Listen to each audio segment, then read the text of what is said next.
अस्सलाम वालेकुम। आज आपसे मिस्टर हसीब जो क्वेश्चन आंसर सेशन है सूरह मुल्क से रिलेटेड है।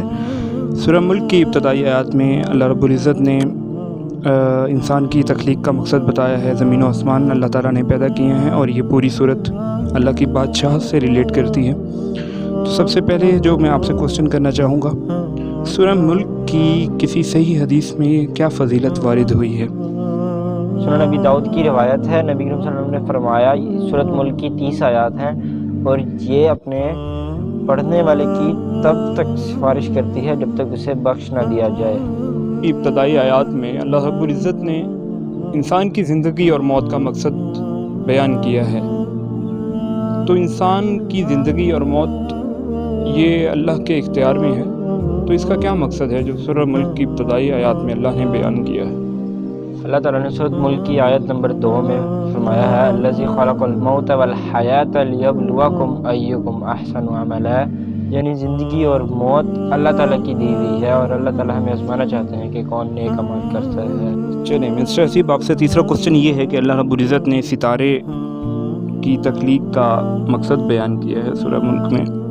अल्लाह रब्बुल इज़्ज़त ने सितारे क्यों पैदा किए हैं और क्या सितारों से इंसान अपनी किस्मत का हाल इंसान उससे आगाह हो सकता है? क्या सितारे किस्मत का हाल बता सकते हैं?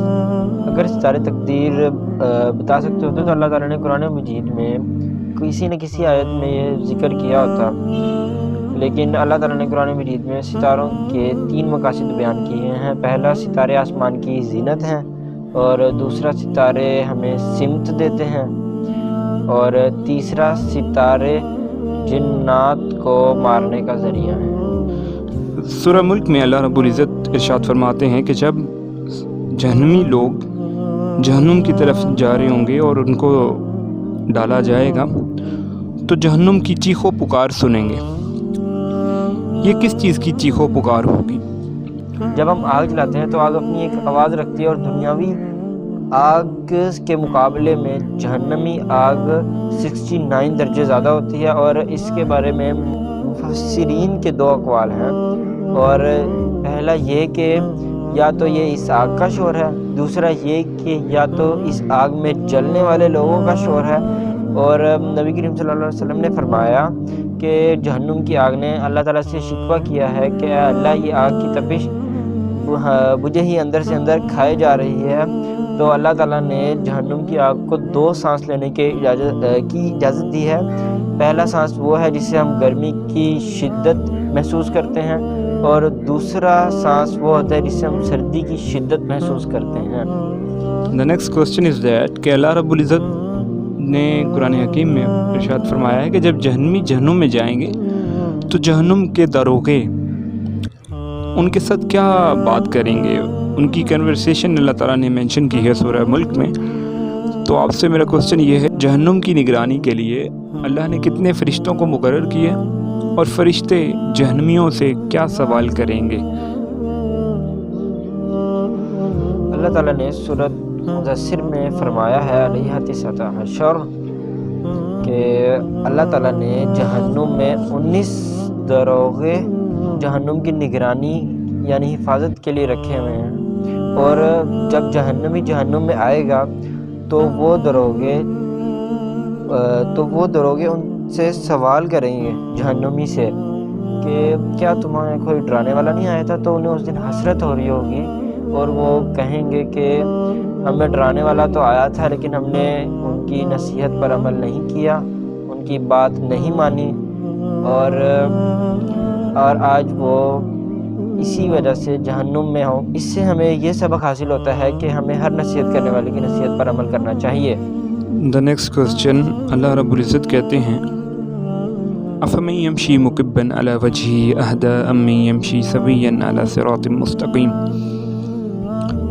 इस मिसाल से अल्लाह रब्बुल इज़्ज़त ने क्या बात समझाई है? अल्लाह ताला ने सिरात मुस्तकीम की मिसाल ऐसी दी है कि गोया के सिरात मुस्तकीम की मिसाल ऐसे है कि सीधा रास्ता हो, सीधा रास्ता है, और जो शख्स इस सीधे रास्ते पर चल कर जाएगा वो एक ना एक दिन जन्नत में ज़रूर दाखिल होगा। और सिरात मुस्तकीम के रास्ते से इधर उधर होने वाले की मिसाल ऐसे है कि जैसे गोया कि वो سر کے بل چل رہا ہو، جو سر کے بل چل رہا ہوتا ہے وہ اپنی منزل پر کبھی بھی پہنچ نہیں سکتا، اور اس کے بارے میں اللہ تعالیٰ نے دنیاوی مثال دیتے ہوئے فرمایا ہے کہ وہ شخص آخرت میں بھی میدان محشر میں اللہ تعالیٰ کے سامنے سر کے بل چل کر ہی آئے گا۔ اختتامی آیات میں سورہ ملک میں اللہ رب العزت ارشاد فرماتے ہیں قُلْ أَرَأَيْتُمْ إِنْ أَهْلَكَنِيَ اللَّهُ وَمَن مَّعِيَ أَوْ رَحِمَنَا۔ یہاں نبی صلی اللہ علیہ وسلم کو اللہ رب العزت کہتے ہیں کہ آپ لوگوں کے سامنے اعلان کر دیجئے کہ اگر ہمیں اللہ ہلاک کر دے اور جو کوئی بھی میرے ساتھ ہے، تو یہاں اتنی شدت کے ساتھ ان الفاظ کا کیا مقصد ہے؟ اس کے بارے میں اللہ تعالیٰ نے اس کے بارے میں فرمایا ہے کہ ہمارا رب چاہے تمام صحابہ کرام کو مارے یا زندہ رکھے یا جو مرضی کرے، ہم اور ہمارے صحابہ کرام ان پر ایمان لے کر آ چکے ہیں۔ ہمیں ہمارا رب مارے یا زندہ رکھے، ہم اللہ تعالیٰ پر ایمان لے کر آ چکے ہیں، ہم ضرور بخشے جائیں گے اور جنت میں جائیں گے۔ اور لیکن کافرو، تم بتاؤ کہ تم تو اللہ پر ایمان نہیں لے کر آئے، اور تم کیسے بخشے جاؤ گے؟ جب تم اللہ پر ایمان ہی نہیں لے کر آئے۔ سورہ ملک میں اللہ رب العزت نے اپنی بادشاہت کو واضح کیا ہے کہ وہ حقیقی بادشاہ ہے، اور پوری انسانیت اور تمام مخلوقات کا اختیار اللہ کے ہاتھ میں ہے۔ اللہ کی بادشاہت کے کیا دلائل ہیں جو سورہ ملک میں اللہ رب العزت نے بیان کیے ہیں؟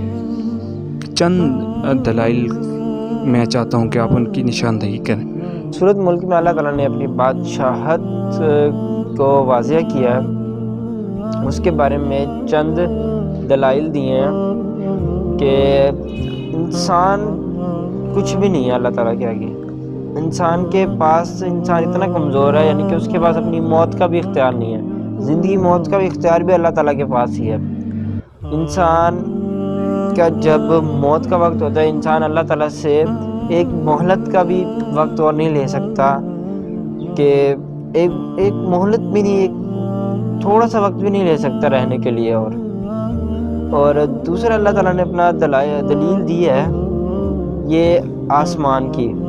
آسمان میں ہمیں کہیں پہ اللہ تعالیٰ نے اتنا بڑا آسمان بنایا ہے، ہمیں اس میں کہیں پہ ٹیڑھا پن یا کہیں سے پھٹا ہو، کچھ بھی ہو۔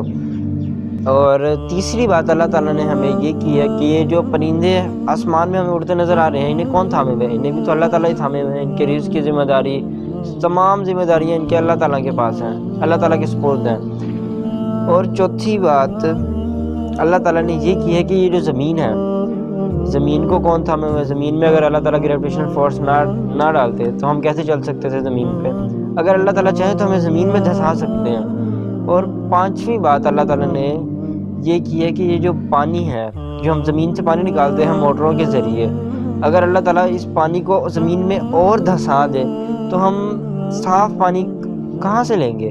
صاف پانی اللہ کی اجازت کے بغیر ہمیں نہ تو مل سکتا ہے اور نہ کہیں سے مہیا، نہ کوئی ہمیں دے سکتا ہے۔